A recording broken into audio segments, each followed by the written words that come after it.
bienvenue. Aujourd'hui, on se penche sur des écrits qui dessinent un futur très très proche, un futur qui pourrait être redéfini par l'intelligence artificielle. Les textes dont on parle, ChatGPT à Revolution Aman de Desmoi Vincicia, il pose l'année 2026 comme un moment clé, vraiment, une sorte de tournant pour l'humanité.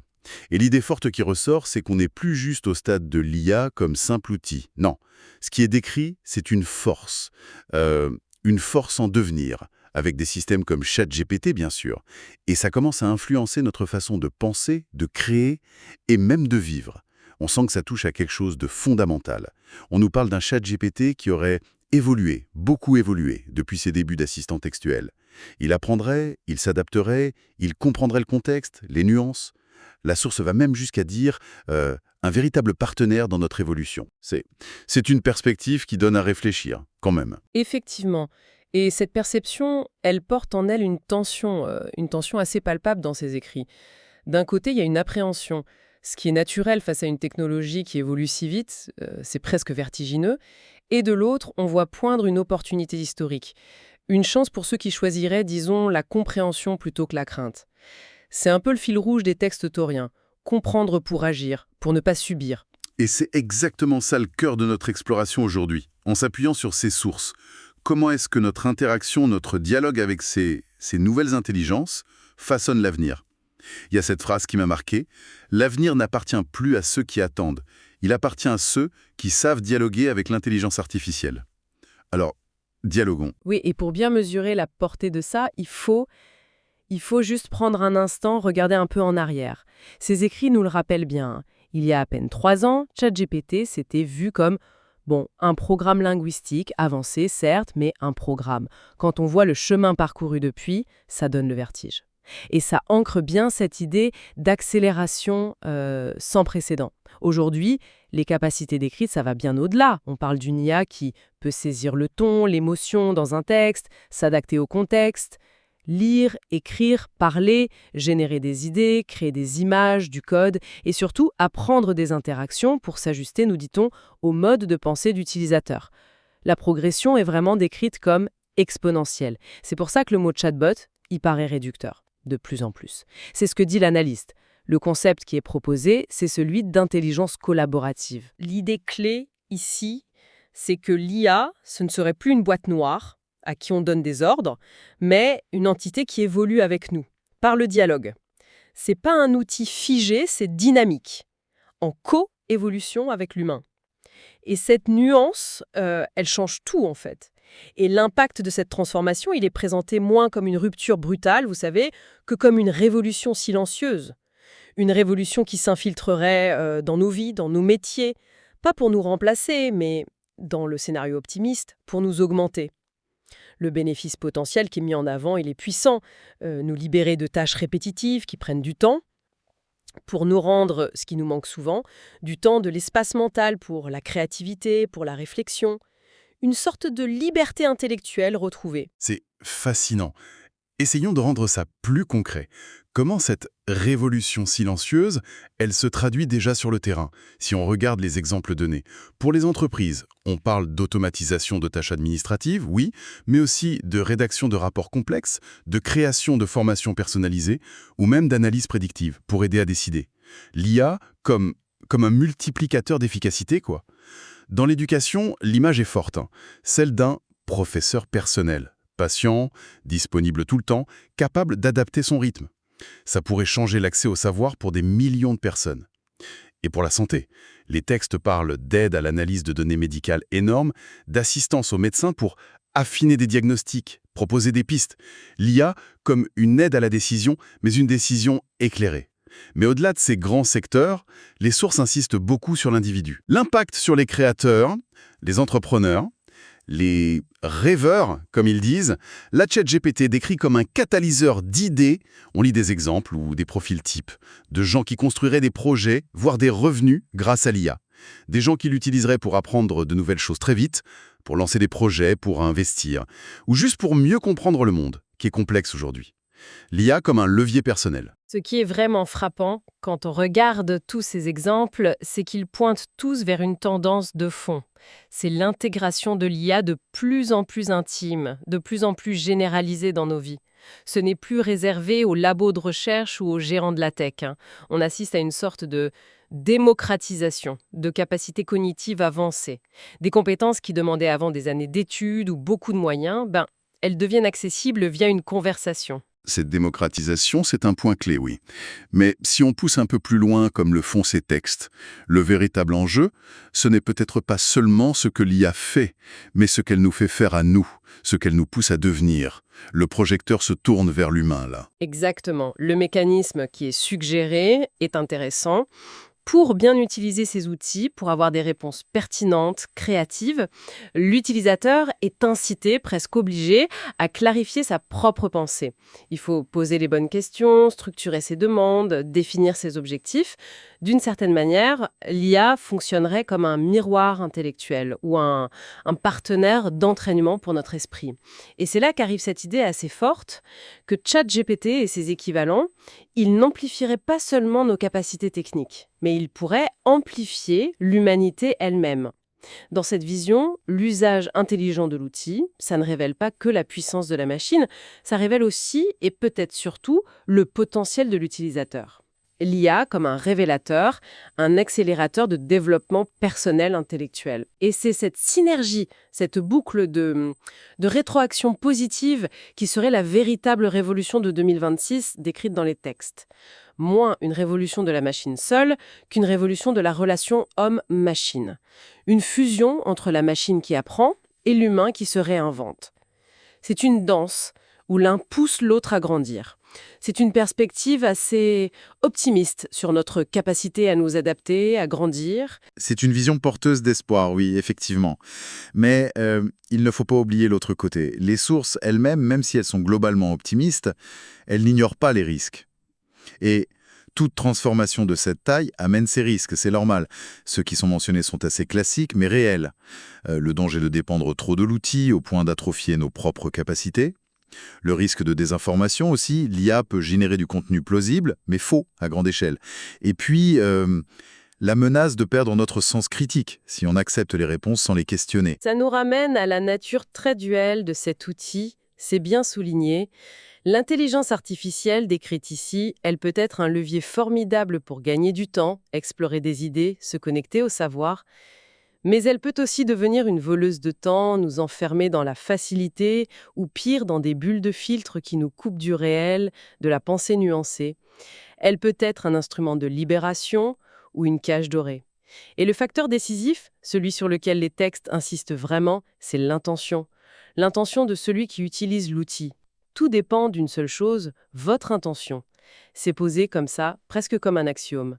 L'outil est neutre, c'est l'usage qui lui donne sa valeur, positive ou négative. Oui, mais est-ce que l'intention seule, ça suffit ? L'intention peut être bonne, mais la mise en œuvre, maladroite, ou les conséquences pas prévues, est-ce que les textes explorent ça ? C'est une excellente question. Les extraits insistent surtout sur la responsabilité qui découle de cette intention.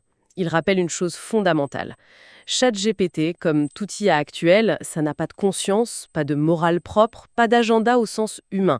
Ça optimise une fonction mathématique. Point. C'est donc à l'humain, et à l'humain seul, de fixer le cap, de définir l'éthique, de s'assurer que l'outil est utilisé pour le bien. On ne peut pas déléguer la responsabilité à la machine. Donc l'intention, oui, mais avec discernement et une vigilance constante. Ce qui déplace le cœur de la question, effectivement, ce n'est plus tellement « qu'est-ce que cette technologie peut faire ?»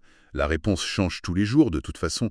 Mais c'est bien, comme le suggère la source, que va faire chaque personne avec cette technologie. L'accent est mis sur notre pouvoir d'agir, sur nos choix, individuels et collectifs, face à cette nouvelle puissance. Et c'est là justement que ça devient particulièrement intéressant sur le plan économique, cette projection vers 2026.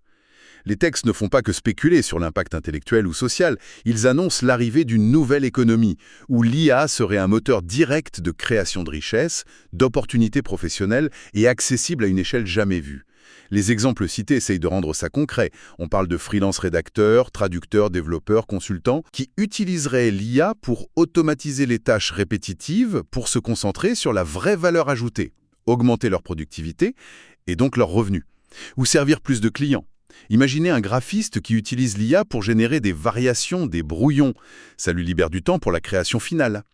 On parle aussi d'entrepreneurs qui créent de nouvelles entreprises basées sur l'IA, des agences qui proposent d'optimiser des processus grâce à l'IA, des créateurs de contenu qui produisent à grande échelle avec l'IA, des développeurs qui créent des applis spécifiques, et même des investisseurs qui essaieraient d'utiliser l'IA pour analyser les marchés et repérer des tendances. Bon, avec plus ou moins de succès, j'imagine. Mais l'outil est là. La promesse derrière, elle est forte. Presque révolutionnaire. C'est la possibilité, nous dit-on, de générer des revenus importants, de construire une marque personnelle, de lancer une entreprise, avec des barrières à l'entrée potentiellement très basses, surtout en termes de capital. L'IA comme outil principal de production de valeur. La phrase clé est claire, ce n'est plus un rêve, c'est une réalité. Et si on met cette perspective économique dans un cadre plus large? L'IA est alors qualifiée de plus grand égalisateur de notre siècle. C'est une affirmation audacieuse.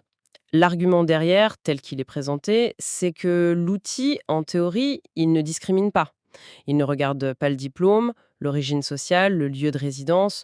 Ce qui compterait, ce serait la curiosité, la capacité à apprendre vite, l'ingéniosité pour interagir avec la machine, poser les bonnes questions, combiner ses capacités avec d'autres compétences. C'est séduisant cette vision de l'égaliseur. Mais est-ce qu'on ne risque pas de voir apparaître de nouvelles inégalités ? L'inégalité d'accès à la technologie, bien sûr, mais aussi et peut-être surtout l'inégalité dans la capacité à dialoguer avec elle, à maîtriser cet art du prompt, de l'itération. Est-ce que la source parle de ce risque d'une nouvelle fracture numérique ou cognitive ? Les extraits qu'on a ne vont pas très loin sur cette question spécifique de la fracture cognitive, non. Mais elle est implicite.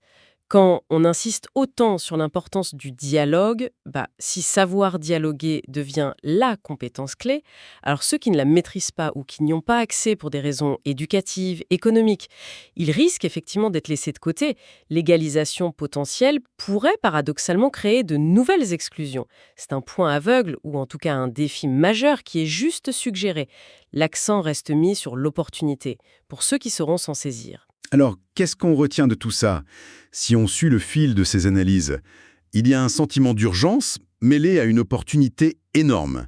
Le message, on dirait, c'est « le futur décrit pour 2026, ce n'est pas pour demain, c'est déjà en cours ».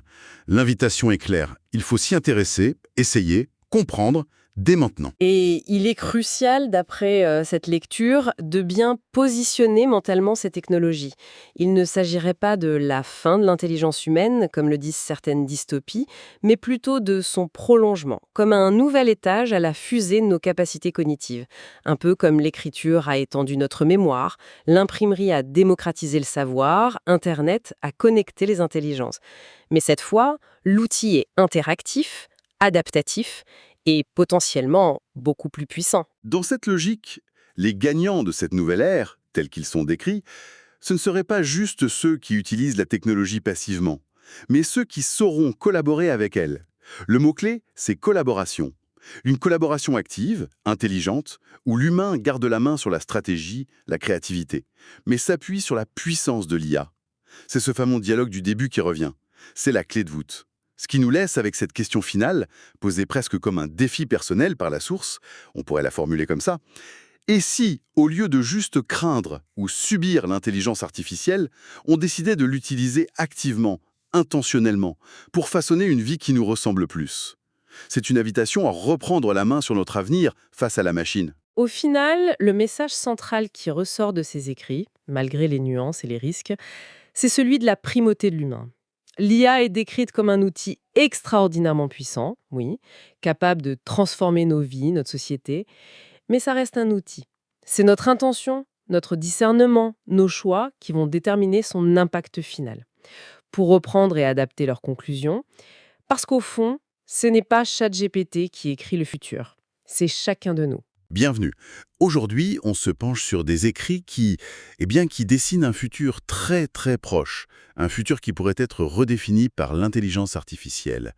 Les textes dont on parle, ChatGPT à Révolution à Man de Desmoi Vincicia, il pose l'année 2026 comme un moment clé, vraiment, une sorte de tournant pour l'humanité.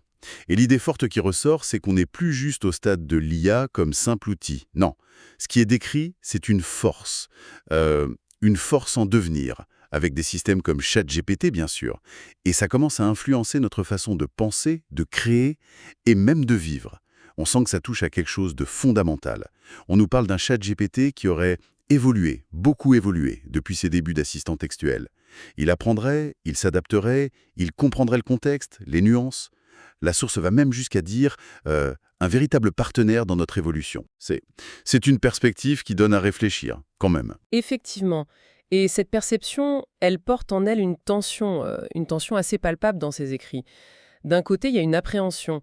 Ce qui est naturel face à une technologie qui évolue si vite, c'est presque vertigineux. Et de l'autre, on voit poindre une opportunité historique. Une chance pour ceux qui choisiraient, disons, la compréhension plutôt que la crainte. C'est un peu le fil rouge des textes tauriens. Comprendre pour agir, pour ne pas subir. Et c'est exactement ça le cœur de notre exploration aujourd'hui, en s'appuyant sur ces sources. Comment est-ce que notre interaction, notre dialogue avec ces nouvelles intelligences façonne l'avenir ? Il y a cette phrase qui m'a marqué, « L'avenir n'appartient plus à ceux qui attendent, il appartient à ceux qui savent dialoguer avec l'intelligence artificielle. » Alors, dialoguons. Oui, et pour bien mesurer la portée de ça, il faut juste prendre un instant, regarder un peu en arrière. Ces écrits nous le rappellent bien. Il y a à peine 3 ans, ChatGPT s'était vu comme, un programme linguistique avancé, certes, mais un programme. Quand on voit le chemin parcouru depuis, ça donne le vertige. Et ça ancre bien cette idée d'accélération sans précédent. Aujourd'hui, les capacités d'écrire, ça va bien au-delà. On parle d'une IA qui peut saisir le ton, l'émotion dans un texte, s'adapter au contexte, lire, écrire, parler, générer des idées, créer des images, du code, et surtout apprendre des interactions pour s'ajuster, nous dit-on, au mode de pensée d'utilisateur. La progression est vraiment décrite comme exponentielle. C'est pour ça que le mot chatbot, il paraît réducteur. De plus en plus. C'est ce que dit l'analyste. Le concept qui est proposé, c'est celui d'intelligence collaborative. L'idée clé, ici, c'est que l'IA, ce ne serait plus une boîte noire à qui on donne des ordres, mais une entité qui évolue avec nous, par le dialogue. C'est pas un outil figé, c'est dynamique, en co-évolution avec l'humain. Et cette nuance, elle change tout, en fait. Et l'impact de cette transformation, il est présenté moins comme une rupture brutale, vous savez, que comme une révolution silencieuse. Une révolution qui s'infiltrerait dans nos vies, dans nos métiers, pas pour nous remplacer, mais, dans le scénario optimiste, pour nous augmenter. Le bénéfice potentiel qui est mis en avant, il est puissant. Nous libérer de tâches répétitives qui prennent du temps, pour nous rendre, ce qui nous manque souvent, du temps de l'espace mental pour la créativité, pour la réflexion. Une sorte de liberté intellectuelle retrouvée. C'est fascinant. Essayons de rendre ça plus concret. Comment cette révolution silencieuse, elle se traduit déjà sur le terrain, si on regarde les exemples donnés. Pour les entreprises, on parle d'automatisation de tâches administratives, oui, mais aussi de rédaction de rapports complexes, de création de formations personnalisées, ou même d'analyse prédictive, pour aider à décider. L'IA comme un multiplicateur d'efficacité, quoi. Dans l'éducation, l'image est forte, celle d'un professeur personnel, patient, disponible tout le temps, capable d'adapter son rythme. Ça pourrait changer l'accès au savoir pour des millions de personnes. Et pour la santé, les textes parlent d'aide à l'analyse de données médicales énormes, d'assistance aux médecins pour affiner des diagnostics, proposer des pistes. L'IA comme une aide à la décision, mais une décision éclairée. Mais au-delà de ces grands secteurs, les sources insistent beaucoup sur l'individu. L'impact sur les créateurs, les entrepreneurs, les rêveurs, comme ils disent, la ChatGPT décrit comme un catalyseur d'idées. On lit des exemples ou des profils types de gens qui construiraient des projets, voire des revenus grâce à l'IA. Des gens qui l'utiliseraient pour apprendre de nouvelles choses très vite, pour lancer des projets, pour investir, ou juste pour mieux comprendre le monde, qui est complexe aujourd'hui. L'IA comme un levier personnel. Ce qui est vraiment frappant, quand on regarde tous ces exemples, c'est qu'ils pointent tous vers une tendance de fond. C'est l'intégration de l'IA de plus en plus intime, de plus en plus généralisée dans nos vies. Ce n'est plus réservé aux labos de recherche ou aux gérants de la tech. On assiste à une sorte de démocratisation de capacités cognitives avancées. Des compétences qui demandaient avant des années d'études ou beaucoup de moyens, elles deviennent accessibles via une conversation. Cette démocratisation, c'est un point clé, oui.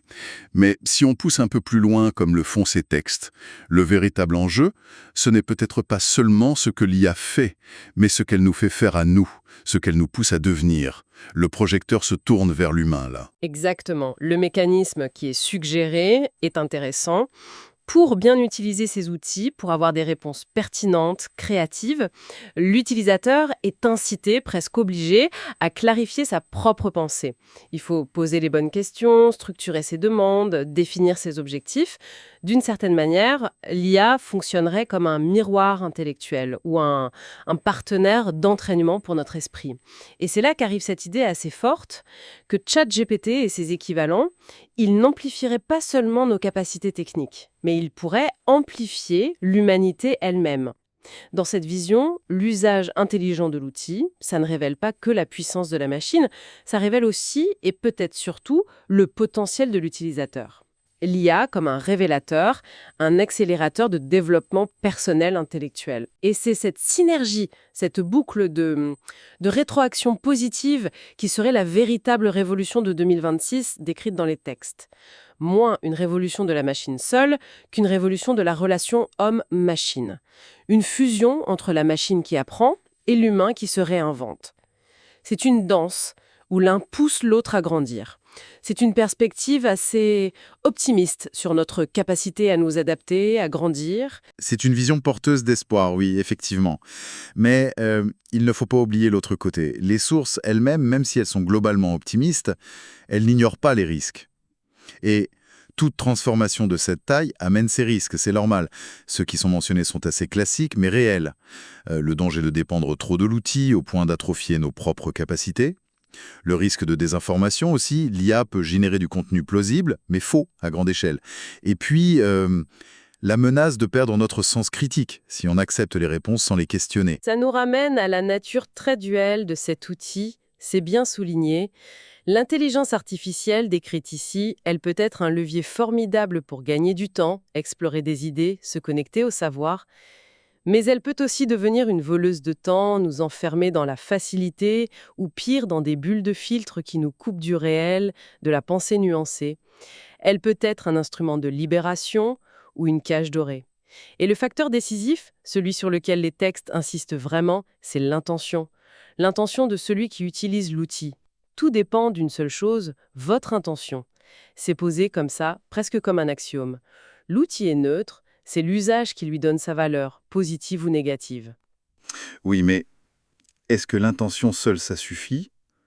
L'intention peut être bonne, mais la mise en œuvre, maladroite, ou les conséquences pas prévues, est-ce que les textes explorent ça? C'est une excellente question. Les extraits insistent surtout sur la responsabilité qui découle de cette intention. Ils rappellent une chose fondamentale. ChatGPT, comme tout IA actuel, ça n'a pas de conscience, pas de morale propre, pas d'agenda au sens humain. Ça optimise une fonction mathématique. Point. C'est donc à l'humain, et à l'humain seul, de fixer le cap, de définir l'éthique, de s'assurer que l'outil est utilisé pour le bien. On ne peut pas déléguer la responsabilité à la machine. Donc l'intention, oui, mais avec discernement et une vigilance constante. Ce qui déplace le cœur de la question, effectivement, ce n'est plus tellement « qu'est-ce que cette technologie peut faire ?» La réponse change tous les jours, de toute façon. Mais c'est bien, comme le suggère la source, que va faire chaque personne avec cette technologie. L'accent est mis sur notre pouvoir d'agir, sur nos choix, individuels et collectifs, face à cette nouvelle puissance. Et c'est là, justement, que ça devient particulièrement intéressant sur le plan économique, cette projection vers 2026. Les textes ne font pas que spéculer sur l'impact intellectuel ou social, ils annoncent l'arrivée d'une nouvelle économie, où l'IA serait un moteur direct de création de richesses, d'opportunités professionnelles et accessible à une échelle jamais vue. Les exemples cités essayent de rendre ça concret. On parle de freelance rédacteurs, traducteurs, développeurs, consultants, qui utiliseraient l'IA pour automatiser les tâches répétitives, pour se concentrer sur la vraie valeur ajoutée, augmenter leur productivité et donc leurs revenus, ou servir plus de clients. Imaginez un graphiste qui utilise l'IA pour générer des variations, des brouillons. Ça lui libère du temps pour la création finale. On parle aussi d'entrepreneurs qui créent de nouvelles entreprises basées sur l'IA, des agences qui proposent d'optimiser des processus grâce à l'IA, des créateurs de contenu qui produisent à grande échelle avec l'IA, des développeurs qui créent des applis spécifiques, et même des investisseurs qui essaieraient d'utiliser l'IA pour analyser les marchés et repérer des tendances. Bon, avec plus ou moins de succès, j'imagine. Mais l'outil est là. La promesse derrière, elle est forte. Presque révolutionnaire. C'est la possibilité, nous dit-on, de générer des revenus importants, de construire une marque personnelle, de lancer une entreprise, avec des barrières à l'entrée potentiellement très basses, surtout en termes de capital. L'IA comme outil principal de production de valeur. La phrase clé est claire, ce n'est plus un rêve, c'est une réalité. Et si on met cette perspective économique dans un cadre plus large? L'IA est alors qualifiée de plus grand égalisateur de notre siècle. C'est une affirmation audacieuse. L'argument derrière, tel qu'il est présenté, c'est que l'outil, en théorie, il ne discrimine pas.